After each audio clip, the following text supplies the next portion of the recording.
Sounds like something from the Civil War era, but it's happening right here in Arizona. Kids are being segregated not by race, but by their gender, all boy or all girl classrooms.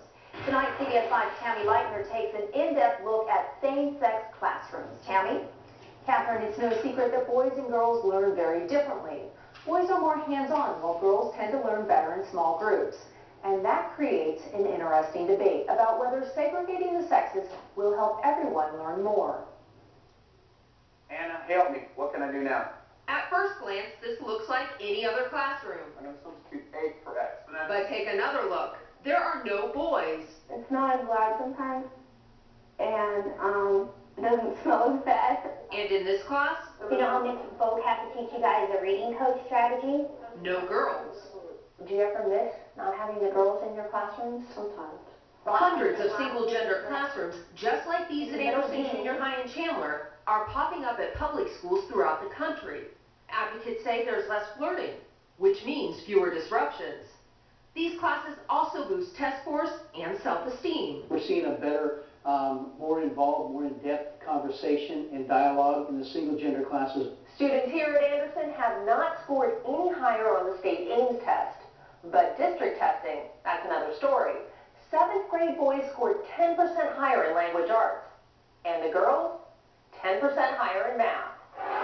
But critics say there is little hard evidence to show that children actually do learn better in single-gender classrooms. And they say it's potentially dangerous to start separating children again. I think we have to be very careful when we begin to tinker with the idea that we can't learn from each other. Mary Carter, a dean at Arizona State University, says there are actually great advantages in teaching children how to deal with distraction and to appreciate differences. Right, it seems to me. When you cut off half the people in a classroom that could be in a classroom, you're cutting off potentially a whole lot of talent. Here at Anderson Junior High School, single-gender classes began in 2006. These 7th grade teachers say they have seen improvement in their students. I've had girls tell me, I never used to raise my hand in class, you know, when I was with boys and girls. I feel so much more comfortable in here. By doing this, we've been able, again, to differentiate, to focus on exactly what they need. My boys this year always exceed the girls. Little research has been done here, but take a look at Florida's version of the Ames test. 86% of boys in single-gender classes scored proficient, compared to just 37% of their co-ed counterparts. The numbers for girls, 75% compared to 59%. Well, in 6th grade, I had A's and B's, and I had boys in my class, and now I have straight A's in all my classes. There is one thing that both proponents and critics of single-gender classrooms agree on. It's not the answer for every child.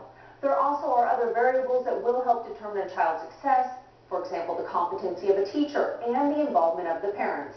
I'm Tammy Leitner with CBS 5 Investigates.